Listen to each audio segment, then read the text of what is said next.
There's been a lot of interest surrounding Zack Snyder's Rebel Moon. First one, Child of Fart and Smoke, and the second one is The Destiny of the Fork of Spades. I don't know what the subtitles are of them. But I've been looking forward to Rebel Moon because, first of all, Zack Snyder has made one of my all-time favorite comic book movies, Man of Steel, the most underrated comic book film of all time. Who doesn't love 300? The Legend of the Guardians, the Al Ghul is a highly underrated animated film. And I know not everybody loved Army of Darkness, but I got a real kick out of Army of Darkness. I got a kick out of it. Well, next week, Rebel Moon comes out. And the reviews are now coming in. And they are not good. Now, before we get too much, I want to remind people, it's not like just all the critics just hate Zack Snyder. Here's his last movie, Army of Darkness. Very respectable, 67% on it. So the critics clearly don't have anything against Zack Snyder. These are the same critics. But Rebel Moon, right now with 38, it's 26%. And notably, all of what they would call as the top critics, I think none of them have given it a positive review. I don't think so. Deadline Hollywood wrote another Zack Snyder movie that deals with the same old issues, quality production values with scatterbrained, incoherent storytelling. I feel like a broken record. The Wrap wrote a hugely expensive but uninspired Star Wars knockoff with some thrilling action sequences. That's good to hear. And some truly ugly moments that taint the entire thing. RogerEbert.com writes, Rebel Moon often looks more like an animated pitch for a movie than an actual movie with human characters, urgent drama, emotional stakes, and so forth. The Guardian wrote, Snyder mistakes exposition for world building. I don't even know what that word is. Lugubriously delivered realms of backstory, removing the audience from the fantasy rather than immersing them in it. I don't know. The Independent wrote, it's a film populated by some of the Justice League Snyder Cut filmmakers' worst impulses. A mess of imagery, some of it attempting to shock, congregated largely around the idea of what might look good in a trailer. Woo! Congregated largely around the idea of what might look good in a trailer. IndieWire. A movie that feels like a million isolated storyboards without a single thing welding them together. The Los Angeles Times writes, the film is too invested in table setting to be fully enjoyed on its own. At times feeling more like a studio presentation deck than a piece of organic storytelling. The Hollywood Reporter writes, just seconds into the laden sci-fi saga Rebel Moon Part 1, A Child of Fire, it's clear the director is back indulging his worst tendency of self-serious bombast. Oh no. But the next one will be better. Oh. Yeah, but Part 2 will be great. Yeah. Look, I am saddened. Are you lugubrious? Would you say I have a plethora of reviews? Yeah, oh, you yes, have a yes, plethora. Guapo. You have a plethora. Kudos to anybody who knows that reference. Anyway, listen, as somebody who will forever have a debt to Zack Snyder for giving us Man of Steel. Hey, I don't care what anybody says. Brilliant fucking movie. I don't care what anybody says. It gets better every time I watch it. Oh, she was saying she hated it. She says she hates it all the time. All the time. Well, Merry fucking Christmas, Jonathan. Like the kids at the dinner table, like she said she hated it. She said she hated it. As Of somebody, course, I do the. as somebody who appreciated Army of the Dead as a fun kick around zombie film.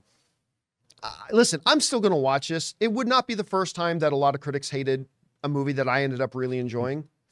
Hell, there's a bunch of movies that I really enjoy that the critics hate and vice versa and whatever. But I'm still going to watch this. It does sound like there's a common theme here amongst at least the top critics of this is really just jarbled. The whole idea about it feels more like a pitch for a movie than a movie. Some people mentioning it feels like a bunch of scattered storyboard elements. Somebody mentioning it just feels like there are things in this movie that are just there so it would make a great trailer or whatever. Listen, and there's been a number of things that have been intriguing to me about this. One is Sofia Boutella, who and I think many of you guys have liked for very long. We've never seen her lead a project. And I'm not hearing anybody talk loudly about Sofia Boutella in it, or Charlie Hunnam for that matter. Obviously, one of the stars of one of my all-time favorite shows in Sons of Anarchy.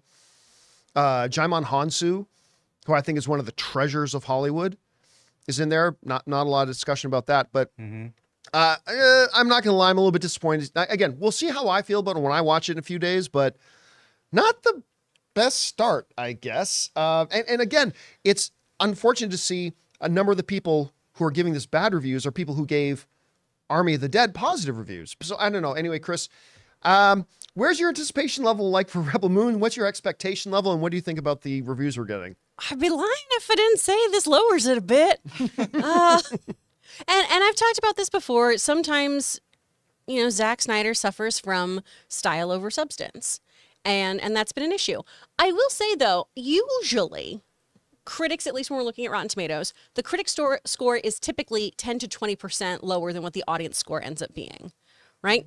300, which I love, 46% from critics, only 51% audience score on Rotten Tomatoes. That movie's brilliant. I don't care what it is. I love that movie. You guys get your taste in order. The Guardians of Ga'Hoole, 52%, 64%. Sucker Punch, 22%. Well, Sucker Punch 47. is the one Zack Snyder film that I don't like. That 22%, though, with Rebel Moon being placed at 26%. You know, Justice League, his Justice League, 72% critic score, 93% audience score. Batman v Superman, 29% critic score, 63% audience score. So typically, audiences don't seem to have the same perspective as the critics do when it comes to Zack Snyder's work. I mean, I think that's true beyond just Zack Snyder, because one of the things we always talk about is that, remember, the critics are going to see it as a critic. They're going to see it purely as they're going to see a movie. Whereas the audiences who aren't into superhero films aren't going to go see it. So the only people you're hearing from are the people who are interested. Same is true of BMX movies or whatever kind of thing you have. So generally speaking, I think you will normally see, not always, you will normally see the audience score a little bit higher than the critic score. For sure. Guys, we want to take a moment to thank a sponsor of today's video, Mint Mobile. Give yourself the gift of insane savings this holiday season with Mint Mobile's best wireless deal of the year. Right now, when you switch to Mint Mobile and buy any 3-month plan, you'll get another 3 months for free. That's 6 months of premium wireless service for the price of 3. And Mint Mobile lets you order and activate from home while saving tons on phone plans starting at just $15 a month. Seriously, I can't think of a better gift than turning an overpriced wireless bill into just $15 a month with Mint Mobile. I've told you guys many times, since switching to Mint Mobile, I am spending less than a third on my mobile service plan with Mint than I was on the previous big carrier who was my provider. By going online only and eliminating the traditional cost of retail, Mint Mobile passes the significant savings on to you. All plans come with unlimited talk and text plus high-speed data delivered on the nation's largest 5G network. Use your own phone with any Mint Mobile plan and switch easily and effortlessly with eSIM. So again, for a limited time, buy any 3-month Mint Mobile plan and get 3 more months free by going to mintmobile.com/Campea. Cut your wireless bill to $15 a month at mintmobile.com/Campea. So I think that if you are a Zack Snyder fan, this shouldn't sway you too much. Because, you know, hey, it's just people not getting Zack's work. For someone like me who has found him to be a bit more hit or miss and not really loved everything he's done, this does seem like it's pretty much on par with what I figured for this movie. That being said, I want this to do well. I really want him to have a sci-fi epic that is great. One, because I want him to be able to do more than be remembered as the Snyderverse guy. Right. I want him to have more on his plate than that and get to do more and explore more kind of things. But if you see somebody making the same mistakes over and over and over again,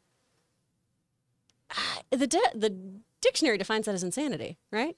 So, yeah, I mean, it's interesting you point out that maybe this is just going to be one that Snyder, one of the critics, a variety critic, actually, Owen wrote this. He said, Rebel Moon, while eminently watchable, is a movie built so entirely out of spare parts that it may, in the end, be for Snyder cultists only. Oh, and I hate that. Yeah, and so, like, what I was kind of hoping would come out of this, and again, I have not seen the movie yet myself. I'm not giving you my opinion on it. My opinion is going to come in a couple of days. But what I was kind of hoping to hear was that this would be a movie that would break that barrier, that it's not just going to be the Snyder bros who watch it and like it because it's Snyder, but that rather a wider group of people would watch it and embrace it. So, I mean, I don't know. The one thing I do know is that you can't believe whatever audience score comes out on this, because again, when it comes to theatrical movies, Rotten Tomatoes can verify, will only let people score a count that verify they saw the movie. Like they bought a ticket through Fandango, through AMC, or through Regal, and it's verified these people actually saw it. Whereas with anything that airs on television, streaming service, whatever, they can't. So anybody who hasn't even seen the movie can go in and verify it. So if the score is super low, if the score is super high, I won't take it seriously. But I'm disappointed that we're not seeing a wider group of people enjoying this one, particularly after seeing how many people enjoyed his Army of the Dead movie. Yeah. So Black Samurai says, so it's a Star Wars knockoff. It was originally pitched as a Star Wars movie, right? Right. But what I'm hearing from a lot of the critics that I've been reading about it, a lot of them are saying, well, one of them did say it's kind of like a Star Wars knockoff. I've read a couple of them say it's not so much a Star Wars knockoff as it is what Rob and I speculated. They're saying it's really more of a Seven Samurai knockoff. It's a Kurosawa knockoff. Okay. Or a Battle Beyond the Stars, right. which was itself a Kurosawa knockoff. So yeah, I mean, I don't know. I'm still gonna watch it. I'm still gonna watch it the minute it drops on Netflix. I don't care. It's there, you got Charlie Hunnam in there. This is the guy who made Man of Steel. Yep. And I'm gonna be one of the 26%. Maybe. I don't know. Anyway, guys. What about you? Where's your anticipation level like for this movie right now? What do you think about the reviews that we're hearing? Is it right around where you thought it would be? Is it surprisingly high, surprisingly low? Whatever you guys think, let us know. Hey guys, thanks so much for watching this video. Make sure you like the video, leave a comment, and subscribe to our channel. And don't forget, we have a daily podcast called the John Campea Show podcast, available on Apple Podcasts, Spotify, or your favorite podcasting app of choice. Go and subscribe to it today so it'll be there when you need it.